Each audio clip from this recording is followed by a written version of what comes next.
Bonjour et bienvenue sur la mécanique universelle.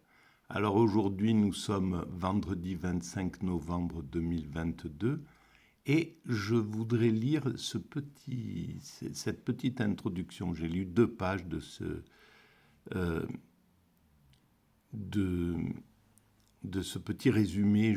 Enfin le résumé, c'est quelques pages qui ont été prises de cet ouvrage de Peter Kemp, Revue d'histoire de philosophie religieuse. Le concept de Dieu chez Sartre. Voilà, alors donc j'ai lu cette page et j'ai lu celle-ci là, voilà, en diagonale comme je sais lire. C'est même pas en diagonale, c'est une lecture d'un alphabet à l'origine. Voilà. Et donc il me faudrait plusieurs lectures pour comprendre vraiment ce que je bute sur les mots, etc. Voilà. Mais ça ne m'empêche pas d'avoir des idées, d'avoir des points de vue. Et c'est exactement ce que je fais sur cet espace qui s'appelle Mécanique universelle, qui est en lien avec le site mécaniqueuniverselle.net, dans lequel j'essaie de démontrer la pertinence de Dieu, le sens de l'humanité et éventuellement le but qu'elle cherche intuitivement à atteindre, donc que nous cherchons à atteindre. Voilà, et qui est, je le révèle en fait, hein, je mets aucun suspense dans ma façon de penser et dans ma vie en règle générale. Bien souvent, c'est un peu comme ça. C'est peut-être pas la meilleure façon de, de séduire, mais bon, c'est comme ça. Et sur le site, je commence bille en tête, l'humanité est destinée à atteindre sa perfection. Et après, j'essaie d'expliquer pourquoi. Voilà, c'est la façon dont j'ai été constitué par cette création, voilà, et qui a eu la bonté de me faire une place, comme à chaque être humain qui arrive sur cette planète. Et à qui il est temps d'accorder une place digne, belle, pour qu'il puisse vivre une vie harmonieuse, respectée,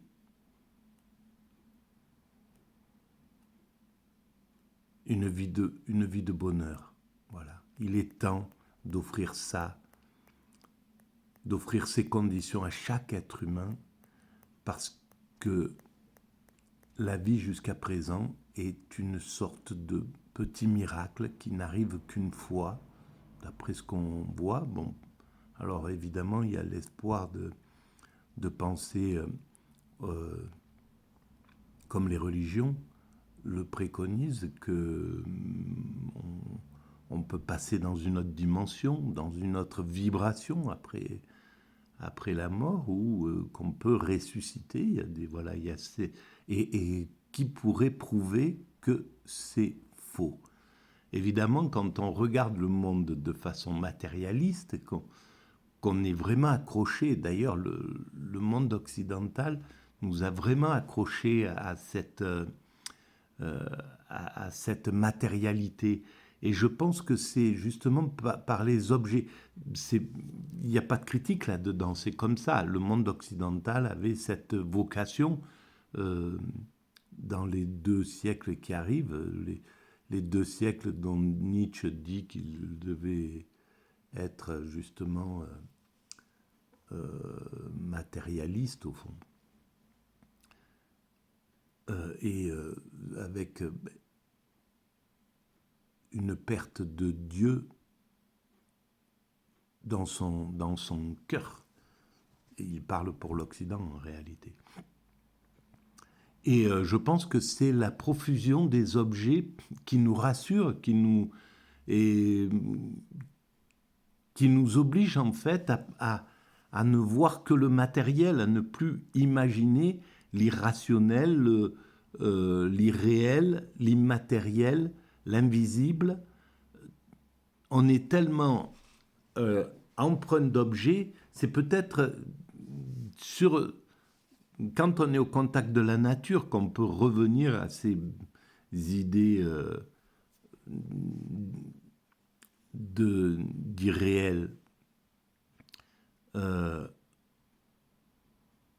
Mais sinon, évidemment, quand on regarde, voilà, on regarde une voiture, on regarde un magasin plein de lumière, etc., on se dit, mais quel sens ça a s'il y a du divin, pourquoi il y a tout ça en même temps, quoi? Pourquoi on est encombré de tout ça si c'est Dieu qui a créé le monde et qui pousse l'être humain vers la rencontre, vers le divin? Quel est le sens de la tôle? Quel est le sens du pneu? Voilà, quel est ce sens-là? Et en fait, bien sûr, ça donne ce vertige-là. Mais voilà. Alors, je vais lire ces deux pages-là et je vais essayer de dire ce qu'elle me suggère, hein, évidemment. C'est comme ça que je pratique. Alors, le concept de Dieu chez Sartre. Dans la philosophie athée de Jean-Paul Sartre, le concept de Dieu fait partie de l'ensemble des concepts qu'il met en jeu en vue de comprendre l'homme et d'exposer la dialectique de la conscience humaine. Alors, voilà, la philosophie athée, il faudra savoir ce qu'entendait Jean-Paul Sartre par athée, par athéisme. Est-ce que c'est la représentation, l'explication de Dieu par les religions qui était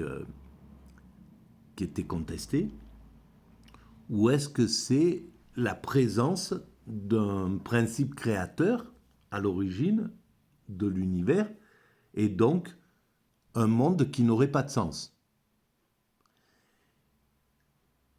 Et là, à mon avis, c'est là où c'est contestable dans cette pensée. Un monde qui serait sans sens, un monde insensé, un monde qui n'aurait pas de... qui n'aurait pas qui serait absurde, en somme. Mais il suffit de penser que l'univers est en expansion. L'expansion, c'est une orientation. Il suffit de penser que la vie apparaît. Déjà, apparemment, les scientifiques nous disent que la vie ne pouvait pas ne pas apparaître. C'était une obligation telle qu'était construit cet univers. La vie devait apparaître obligatoirement. Donc, dans ce qui a mis en œuvre cet univers, il y avait déjà cette possibilité qui était intégrée. Donc la vie est là. Et ensuite, la vie est en évolution. Et l'évolution, c'est une orientation. L'évolution va quelque part. Voilà. C'est pas insensé. Donc il y a un sens. Et ensuite apparaît l'humanité dans cette évolution. Elle trouve sa place dans cette évolution, elle apparaît, elle naît, lorsque nous étions des primates naturels, et puis elle prend aussi son évolution, qui est quelque chose de très cohérent avec l'évolution de la vie, qui va chercher à atteindre son ultime perfection. C'est valable pour les aigles, comme pour les limaces, comme pour les arbres, comme pour... Voilà, ils vont chercher à atteindre leur meilleure façon d'être adapté. Donc il y a quelque chose qui organise ce monde pour qu'on soit obligé de chercher à atteindre sa perfection. Et la perfection de l'homme, c'est pas une perfection physique, c'est pas une perfection matérielle, même si ça en fait partie de cette perfection-là, mais c'est une perfection psychique, spirituelle. L'homme cherche à atteindre le bonheur absolu, et le bonheur absolu, à mon sens, c'est l'extase. Et l'extase, c'est la fusion de l'esprit, c'est la rencontre, c'est l'esprit qui est en fusion, on va dire, avec le divin. Voilà, avec le divin qui voilà, qui est pas dont on peut rien dire. On ne sait pas encore ce que c'est que ce divin. D'ailleurs, les religions se sont bien privées de dire quelque chose de précis sur Dieu, hein, en règle générale. Elles ne cherchent pas à dire Dieu, c'est ça, c'est cette... voilà, si le christianisme en a fait une icône avec un barbu qui est posé sur un nuage, euh, ça concerne que une partie dans l'évolution. C'est pas, voilà, c'est pas la pensée fondamentale du christianisme qui trouve son essence dans le judaïsme, et le judaïsme se fait pas de représentation du divin. Elle sait qu'il y a du divin, elle a l'intuition, et c'est les hypersensibles qui comprennent cette chose-là. Les hypersensibles sont, voilà, c'est créer les œuvres d'art en même temps. Il faut être en lien avec quelque chose d'incroyable pour que dans l'esprit vienne une conjonction qui va faire que Duchamp va passer devant un magasin où il y a un urinoir, et il va comprendre que c'est important que l'esthétique de cet urinoir, ça, etc., mérite d'être exposée. Et même s'il le fait de façon intuitive, au final, il y a un sens incroyable qui va être développé et qui va amener l'histoire de l'art un peu plus loin, voilà, qui va attirer l'histoire de l'art vers ce futur dont je parle, vers la perfection, parce que l'artiste travaille à ça, comme le charpentier, comme n'importe qui. On travaille tous à amener cette humanité vers son ultime perfection, vers cet état dont je parle. Voilà, alors, qu'il met en jeu en vue de comprendre l'homme et d'exposer la dialectique de la conscience humaine. Il veut comprendre l'origine, justement l'évolution de la conscience humaine. Donc il a bien conscience qu'il y a du sens. Si cette évolution, si la conscience humaine est en évolution, il y a du sens. Et effectivement, elle est en évolution. Et il a une vision d'une intelligence redoutable sur l'évolution de la conscience. Je l'ai lu comme ça, je ne comprends pas tout, mais je le sens. Je sens que c'est ultra intelligent, sa façon d'avoir compris l'évolution de la conscience. Je continue. Dieu n'est pas un mot vide de sens, comme c'est le cas par exemple chez des penseurs positivistes. Le concept de Dieu est aux yeux de Sartre nécessaire dans une description complète de la structure de la conscience. Donc il est dans la conscience, ce concept. Résumons donc dans ces grandes lignes les traits fondamentaux de cette structure afin de pouvoir comprendre la manière dont il introduit le concept de Dieu dans sa philosophie. Alors à mon sens, il est juste il est juste dans ce qu'il condamne pour lui-même, l'anticommunisme primaire. Ben, lui et enfin une partie des existentialistes sont dans l'anti-religion primaire, quoi, tout simplement. Donc il pense que c'est pas assez raisonnable, c'est pas assez euh, logique pour être utilisé. Donc, au lieu d'aller essayer de creuser vraiment dans le spirituel pour comprendre pourquoi ces intentions, ces intuitions sont arrivées dans l'humanité, l'idée de Dieu, l'idée d'un principe créateur unique, qui serait, voilà, une, une somme de qualités qui sont extraordinaires, qui sortent, qui sont qui ne sont plus liés à l'humain en réalité. C'est ça l'intérêt des monothéismes quand ils apparaissent. C'est qu'ils viennent à l'encontre, ils proposent un Dieu qui n'est plus du tout comme le Dieu des polythéismes grecs, romains, etc., qui avaient des comportements typiquement humains et parfois pervers. Torturant, etc., criminel, bon, bref.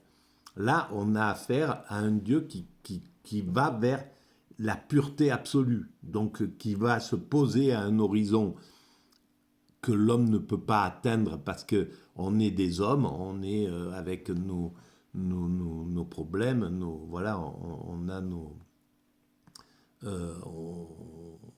on est liés à des comportements qui sont liés à nos pulsions, etc., même si c'est ce que l'humanité travaille à abolir, et elle abolira le fait que l'homme soit un loup pour l'homme. Elle parviendra à régler ce problème-là, comme elle parviendra à régler le fait que l'homme puisse s'affirmer aux dépens de ses congénères, etc. On va vers cette chose-là. Et Sartre, il y a une phrase qu'il dit dans le film que je suis en train de voir, de Conta. C'est pas un film, c'est un audio, un enregistrement qui a été fait, 5 heures d'enregistrement de Sartre quand il avait 70 ans. Et donc, il dit à un certain moment qu'il pense que l'humanité va devenir limpide, que l'homme, on a des secrets les uns pour les autres, on est dans ce monde de secrets, on n'est pas limpide, et on va vers cette limpidité. Ça, j'en avais eu l'intuition sur la mécanique universelle au tout début de la méca, justement, il y a 20 ans. Évidemment, on le voit simplement, l'évolution de la psychologie fait qu'elle est à son balbutiement, mais on soignera dans 50 ans, dans 100 ans, les enfants seront soignés dès l'origine. On développera leur empathie, on détectera les caractères qui ont telle tendance, etc.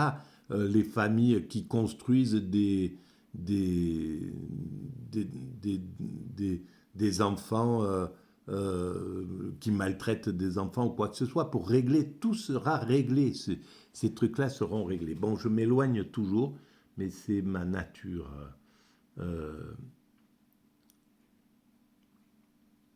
Résumons donc dans ces grandes lignes les traits fondamentaux de cette structure afin de pouvoir comprendre la manière dont il introduit le concept de Dieu dans sa philosophie. La conscience est pour soi. Cette formule n'indique pas qu'elle est nécessairement réfléchie. À l'origine, elle n'est pas réfléchie, la conscience. Elle est brute. Voilà, elle est juste ouverte sur ce qu'elle voit. Il n'y a pas de réflexion. Les yeux sont ouverts, les oreilles sont ouvertes, les sens sont ouverts. C'est pour ça que le sensualisme est fondamental comme philosophie. Donc, ça vient et il n'y a pas de jugement, l'esprit n'est pas construit, admettons, voilà, si on part dans ce sens-là, et à ce moment-là, c'est plus que des choses qui arrivent. Et ça, c'est l'étape vers laquelle incroyablement nous allons. C'est-à-dire, l'extase, c'est ça. C'est le fait qu'il n'y a plus de jugement. On accueille tout en contemplation. Voilà, tout est contemplé. Et donc, évidemment, il faut que le monde soit prêt pour ça. Il faut qu'il soit contemplable. Il ne faut pas qu'il soit comme il nous est présenté aujourd'hui, avec la violence, la guerre, le racisme, voilà, les choses comme ça, tout ça, il faut que ça soit dépassé. Et l'humanité n'a de cesse de travailler là-dessus. C'est lent, c'est très lent, mais l'évolution de l'humanité n'est pas l'évolution, est différente de l'évolution d'un être humain. L'évolution, c'est pour ça qu'on est pressé, parce que nous, on est dans un cadre bien restreint, notre existence, 100 ans d'existence pour les plus chanceux. Et, euh, et c'est pas chanceux d'ailleurs que le terme, parce que, bon voilà, mais je vous renvoie à la lecture de la mécanique universelle. Mais donc on est circonscrit dans cette dans ce cadre de mais l'humanité est beaucoup plus voilà, elle a un rythme qui est différent, son allure est complètement différente. Il faut parler voilà ce que nous sommes en train de travailler, par exemple l'égalité des femmes, voilà, par exemple. On est dans ce schéma. Mais il faudra peut-être 30, 40, 50 ans pour parvenir à cette égalité totale. On y arrivera. Mais c'est lent. Pourquoi? Parce qu'il y a deux mouvements qui construisent l'humanité. Un mouvement réactionnaire qui empêche les accélérations trop brutales et un mouvement progressiste qui voudrait aller super vite. Les progressistes, voilà, ils veulent l'égalité tout de suite, c'est le communisme par exemple, ou la liberté totale absolue tout de suite, ça serait l'anarchisme, et sans tenir compte du temps de l'évolution. Et ils sont pressés, et c'est naturel, c'est légitime, on est pressé, on veut que les choses bougent. On le veut quand on est dans un conflit avec sa compagne ou avec quelqu'un, il faut il faut qu'on y arrive. Et pourtant, il va falloir 1 an, 2 ans de castagne pour arriver à trouver la paix, les trucs, chacun son truc. Enfin, voilà, il y a une question de temps. Bon, je m'échappe encore. La conscience est pour soi. Cette formule n'indique pas qu'elle est nécessairement réfléchie. Au contraire, Sartre nous dit qu'elle est d'abord pré-réflexible. Voilà, il n'y a pas de réflexion avant.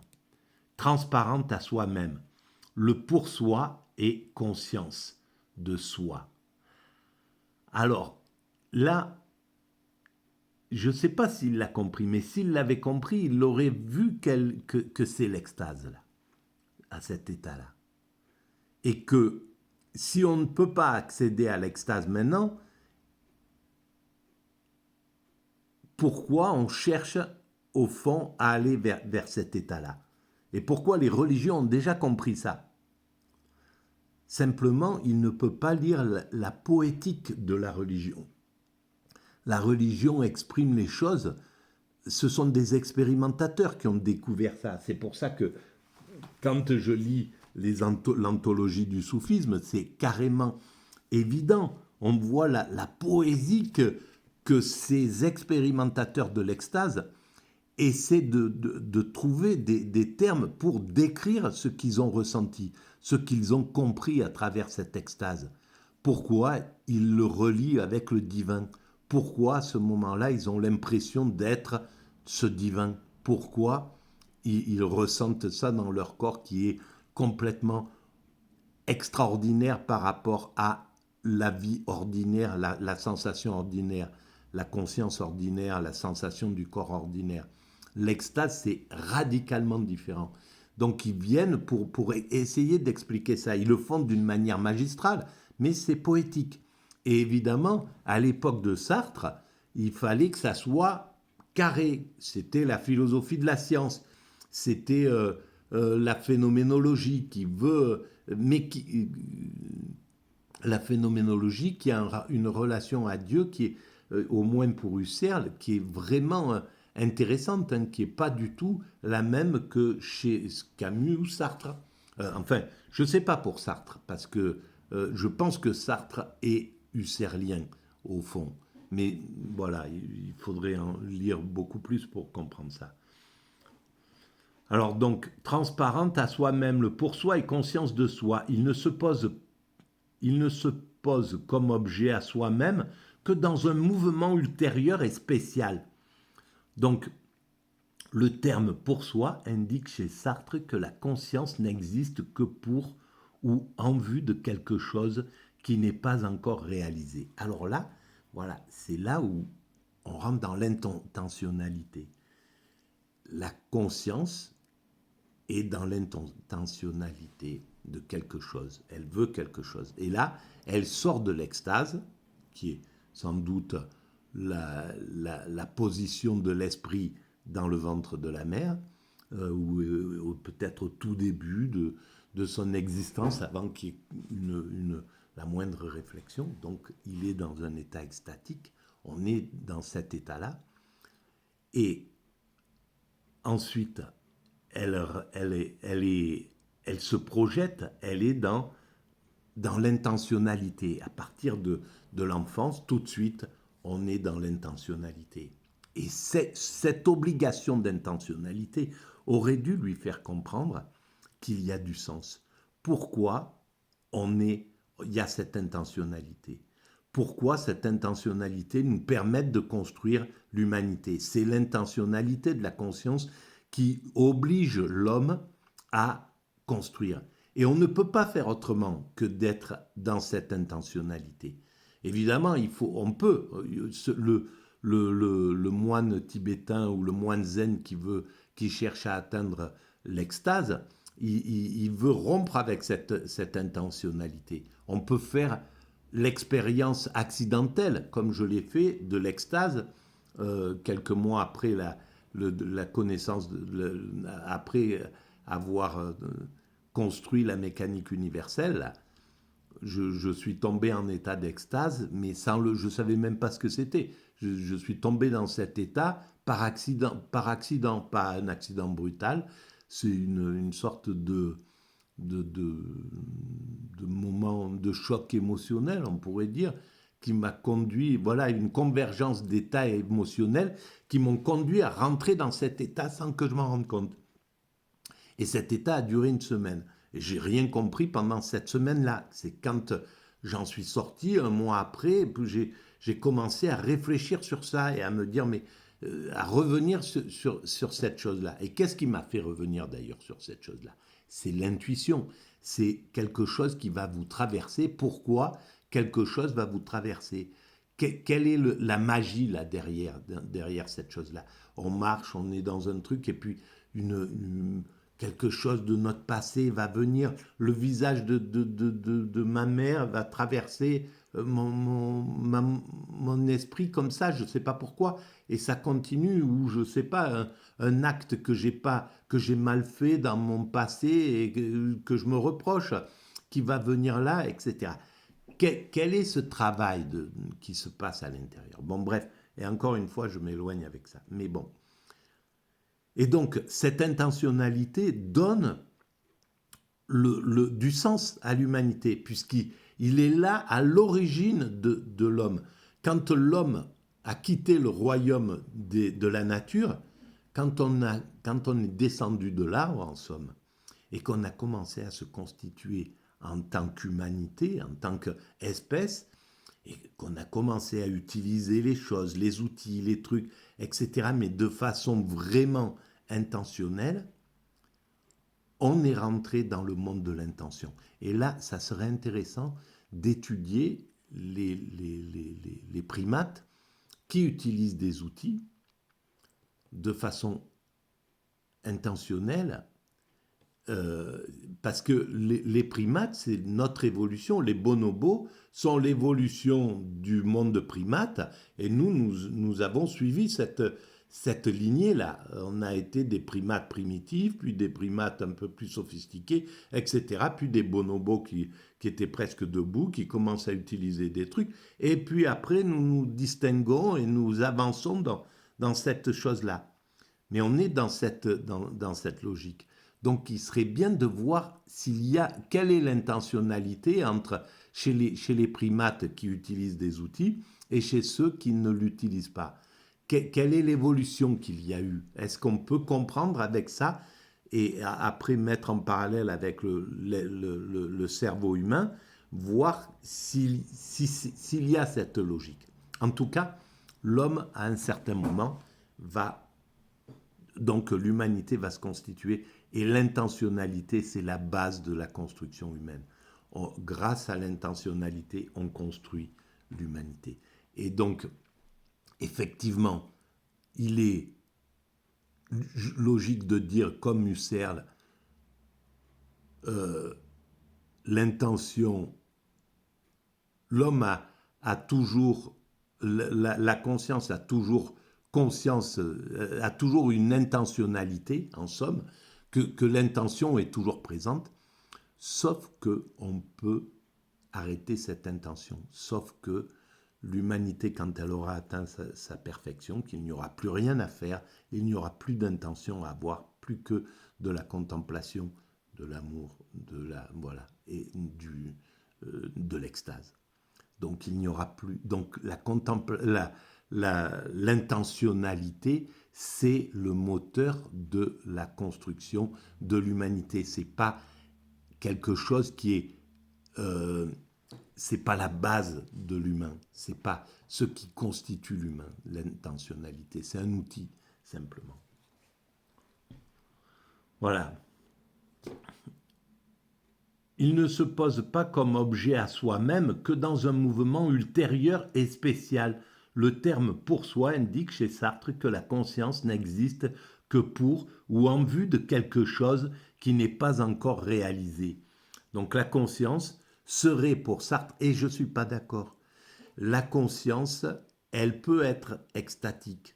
La conscience extatique n'est plus en vue de quelque chose qui n'est pas encore réalisé. C'est la conscience intentionnelle. Elle est posée sur la conscience extatique. À l'origine, il y a cette conscience extatique et par-dessus, il y a l'intentionnalité qui est liée au moi, etc., à l'ego. Et quand on perd l'ego, quand on sort de ce truc-là, qu'on rentre en état d'éveil, on a viré cette couche d'ego et il ne reste plus que, on a viré donc l'intentionnalité et il reste plus que la conscience contemplative. Voilà, parce que la conscience, c'est être conscient du monde qui nous entoure. Voilà, et donc là, ça me permet de préciser, je pense que je l'ai écrit ça sur l'évolution de la conscience. Je l'avais compris, toute cette mécanique-là, que je suis en train de dire, c'est sur le site Mécanique universelle. Donc, qui n'est pas encore réalisée. Elle n'est autre qu'un projet vers un soi qui manque encore de réalité. Ce qui revient à dire que la conscience est temporelle. Elle n'est qu'en tant qu'elle se projette vers quelque chose à venir. Et encore une fois, c'est la partie intentionnelle de la conscience qui est temporelle, qui a besoin du temps pour construire, qui est dans la construction. La racine de la conscience est extatique et liée à l'extase, à la contemplation, et contemplative. Voilà ce que je veux dire. Bon, je vais arrêter là parce que je veux faire des vidéos un peu plus courtes. Et je suis désolé, c'est un peu compliqué, je pense, pour ceux qui n'ont pas forcément fait quelques bases de philosophie. Moi, j'en ai pas beaucoup, hein, mais j'en ai même très peu. Mais j'essaye d'être le plus logique possible pour que ça soit compréhensible de tout le monde. Dites-le moi d'ailleurs, quand c'est pas compréhensible, je vais essayer de simplifier encore plus pour que ça soit vraiment logique, quoi. Effectivement, quand je fais des relations avec Husserl ou avec, il faudrait avoir toutes ces données. Et si je les maîtrisais bien, je pourrais les expliquer, les expliciter, et ça serait plus simple pour les gens qui écoutent. Bon, bref, n'hésitez pas à me dire ce que vous en pensez. Et à mettre des petits pouces si vous pensez, parce que c'est comme ça que la chaîne évolue un peu lentement, hein, très lentement.